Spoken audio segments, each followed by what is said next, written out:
everybody, welcome to the Chess Harbor. My name is Raf, and today, instead of reviewing a game, I want to start by making a new playlist in some sort of opening repertoire or just opening play in general. And today I want to start with the Trompowsky attack, because it's an opening I recently picked up, and it actually leads to very, very fun and imbalanced positions. So I'm going to show you some opening theory today. So let's start by playing d4, knight to f6, and bishop to g5. So this is the Trompowsky attack. White immediately pressurizes this knight. If black wants to play moves like d5 or g6 or c5, we always have the option of taking and doubling the pawns, giving us an entire game to pressurize these doubled pawns, this weakness. Now, today I want to look at a different variation. These are the more solid variations. Today I want to look at one of the sharpest variations, which is actually knight to e4. It's the traditional main line.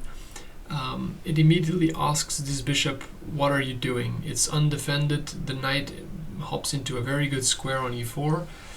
It can easily be supported by a move like d5. The bishop is just kind of misplaced now.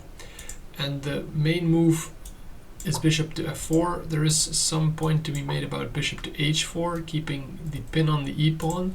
But the main move by far is the move f4, and play transposes to a kind of London-esque system.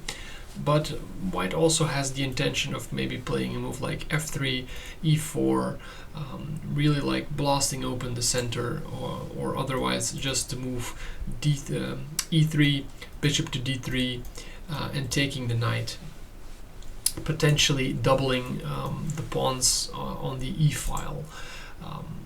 That's not what I'm interested in. The move that I'm interested in after the move knight to e4 is the move h4, the so-called Raptor variation, which is without a doubt one of the coolest names for an opening variation in chess. It is slightly dubious. The engine believes that you give up white's opening advantage with this move, and he grants the position about equal. I do not believe that it's quite the case, but it's definitely an opening I would not recommend you to play in a classical game unless you are very well prepared. It's an excellent opening for blitz play, for rapid play, but you should only play this in classical if you really know what you're doing, because otherwise you might get in a position that's really unfavorable for you. In this position, black has different moves. Taking the bishop is one of them, but it's not a good move. That's the move that we're going to be featuring today, leading to usually very quick attacks by black. The move that is actually best here is either c5 or d5. d5 is very solid, just anchoring in the knight. The bishop is kind of stranded out there. You're just asking the question like, what is it doing? Eventually it's going to get kicked by a move like h6. The bishop is going to have to retreat quite sadly, and black is at least equal in those positions. A move c5 is extremely sharp, putting pressure on the center. So after move c5 we would want to push on d5. You could also take, that's personal preference. These moves are going to be featured in a later video. Right now I want to focus on positions where black takes the bishop on h4, because those lead to very sharp play, and usually favored for white. So that's the variation that we're going to be looking at today. So first I'm going to start off with a game of mine. This was a game I played last week, a blitz game. Of course we take back with the h-pawn. My opponent plays the move e6, immediately attacking this pawn.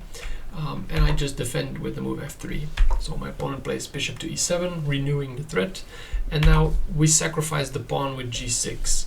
We could defend this pawn with queen to d2, but I prefer to just immediately give it up. It's not going to be held in the long run. I don't want my opponent to play the pawn to g6, because that might complicate things later on. We sacrifice it immediately. Of course, the main point of this is that our opponent cannot take towards the center, which is the preferred recapture, because that would hang the rook on on h8. So opponent has to damage his own structure with f takes on g6, and of course these pawns are very ugly. So I play e3. The point of this is that now I can bring my bishop out to d3 and I get very good pressure along these light squares on the king side, maybe angling for an attack.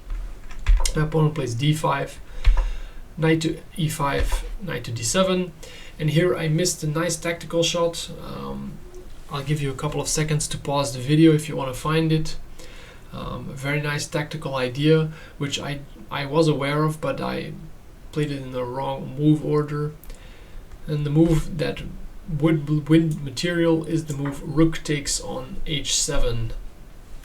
Because if king takes on h7, queen h5 check, king to g8, and bishop takes on g6. Now mate is threatened, so black only has the move knight to f6 to save him in this position. But this position is lovely for white to play. You're down a full rook, but knight to f6 or knight to c3 or knight to d2, long castles, the rook comes to the h file, and the attack is really hard to stop. You've got lovely squares to attack here. The e6 pawn is weak, the h file is weak. It's very nice to play for white. Black is in tremendous trouble here. I did miss that idea, so after knight to d7, I actually played it in the wrong move order. I played knight takes on d7, bishop takes on d7, and now rook takes on h7. This is actually not good, because black can play bishop to b4 check, and with the activity that generates, yeah, this rook is actually kind of stranded there. So there's actually no time to take that pawn. But my opponent doesn't play correctly. He plays rook to f6. Now I can just move back. The idea, of course, would still be that here, if king takes, I get some kind of attack. But yeah, it actually doesn't work here, because, as I mentioned, the attack on the counter attack on black's king or on white's king secures him this diagonal with the queen and allows him to defend. But he plays rook to f6. Rook to h1, bishop to d6, knight to d2, e5, d takes on e5, bishop takes on d5, on e5, c3, blunting the bishop, so it doesn't have this diagonal, queen to e8, knight to f3, bishop to d6, queen to b3, so I'm putting some pressure on b7, I'm putting pressure along this pinned d-pawn, c6, I could take here, but that doesn't look appealing at all, because if I take, rook to b8 would actually invade on the second rank, so that's not something I want to do. I want to castle first.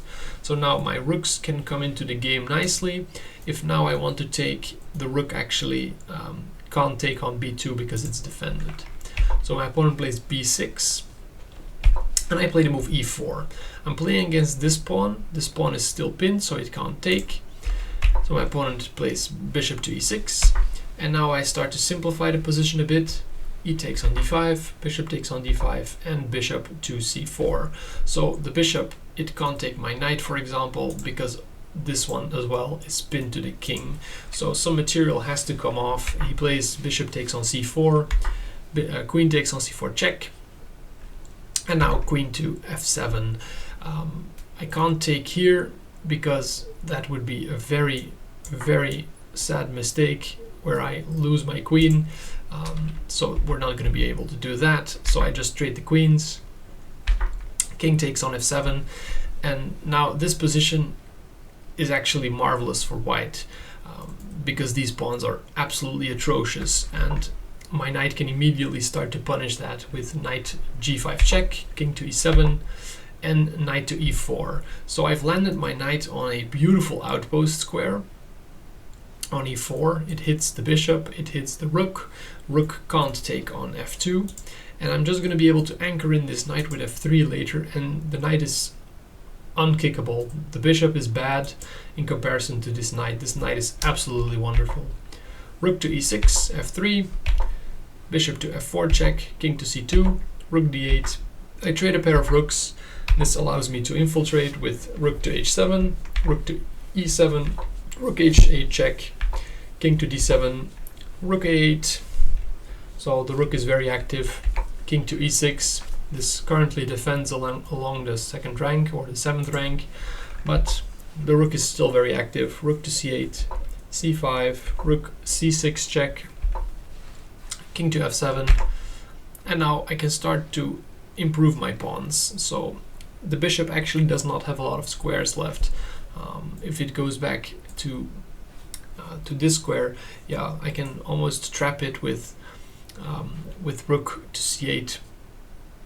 It only has it can only go to like e5, but then it gets hit by f4. It's a really sad piece. So my opponent decides to tuck it in on h6, but yeah, that's also just really poor. I played knight to d6 check, king to g8, rook c8 check, king h7. Do want to mention this was or repeat, this was a bullet game where we're both very low on time, so yeah, the position is not entirely clean. Knight to e4, g5. Yeah, I don't know what this move really does, but it's a blitz game. My opponent had probably 5 seconds left at this point, so now I play a move g4, and this bishop is you can't even compare it to a pawn because it's just really bad. Look at this knight in comparison to this bishop. It's glorious. King to g6, rook to d8, rook to f7, rook to d3, and here my opponent resigned. The position is hopeless. It's very easy for me to improve. Knight to g3, knight to f5 is, for example, just a killer move.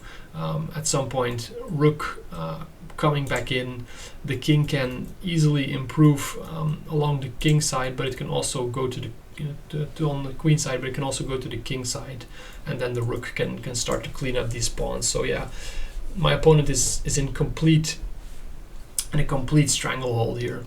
So that was a nice positional win, leading out of h4, where this quick g6 move, the weaknesses it creates on the king side led to a nice positional victory in this game. Now I want to show two games of a good friend of mine, which also feature this h4 variation, the so-called Raptor variation, but they lead to more straightforward attacking positions. So the first game, so it starts again with d4, knight to f6, bishop to g5, and now knight to e4, the most straightforward mainline move, and h4. And the opponent again, it takes on g5.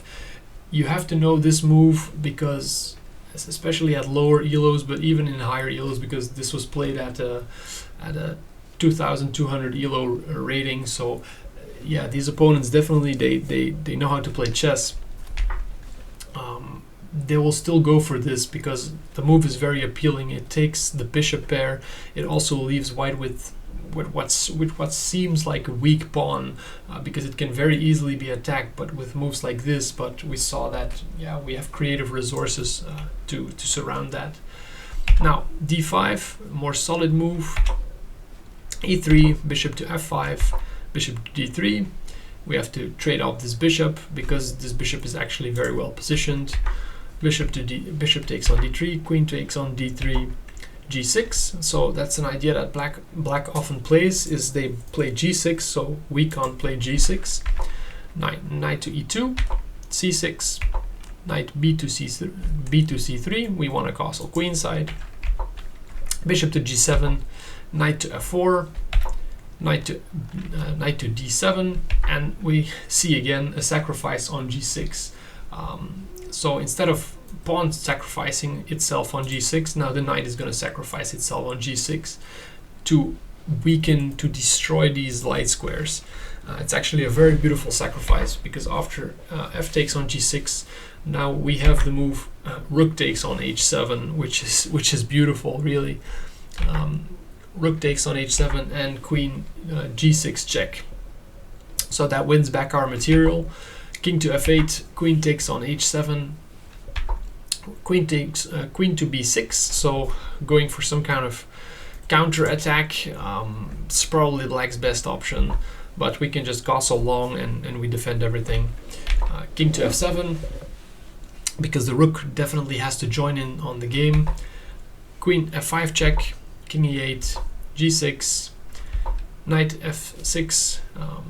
Now this check was threatened, picking up the bishop, so knight to f6, queen to e6, again threatening to win the bishop.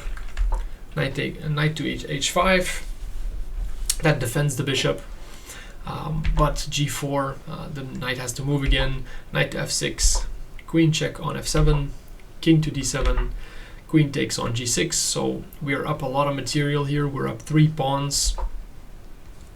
Rook to g8, queen to f7, a5. Yeah, there's not much to play here. This actually also just loses the rook. There's queen to d8, for example, could have maybe held on a little bit longer, but even there the position is kind of sad because the rook is going to come into the attack very soon. So we can play g5 here. A4, yeah, it was also a blitz game. The opponent was out of time. There was nothing better to play. G takes on f6, and the opponent resigned because the rook is falling next, or one of these 2 pawns goes through. So again, a very fast win, 24 moves only.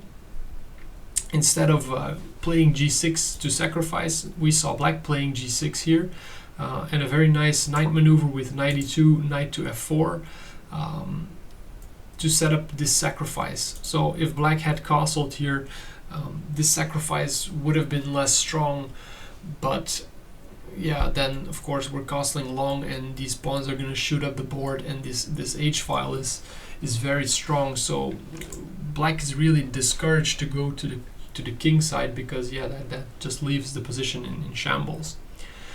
So a very nice win by my friend.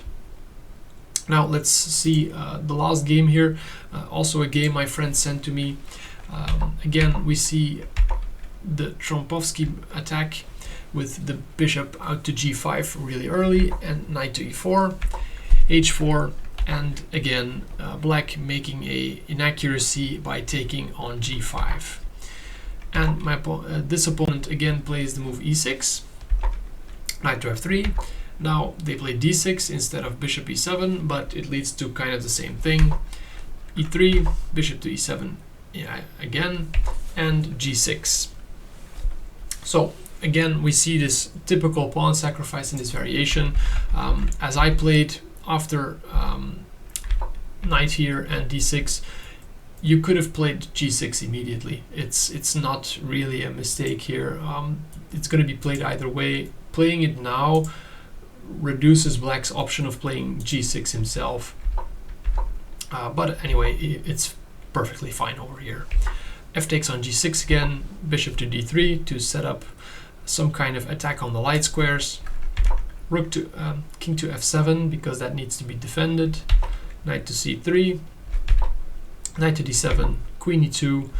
So we want to move these pieces out of the way so we can castle long.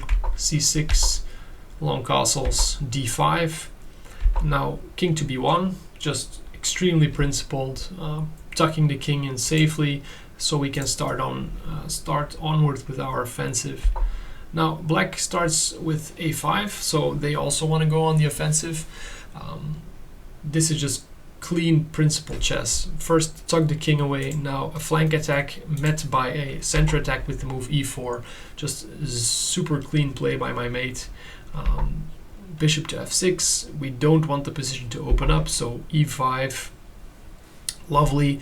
So we have these typical French pawns, just giving us a ton of space and attacking potential.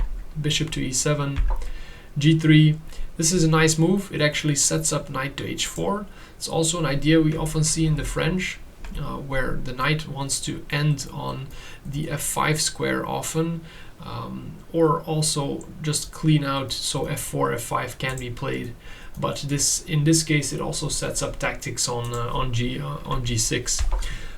So my opponent plays h6, knight to h4 again, or knight to h4 rather, as mentioned.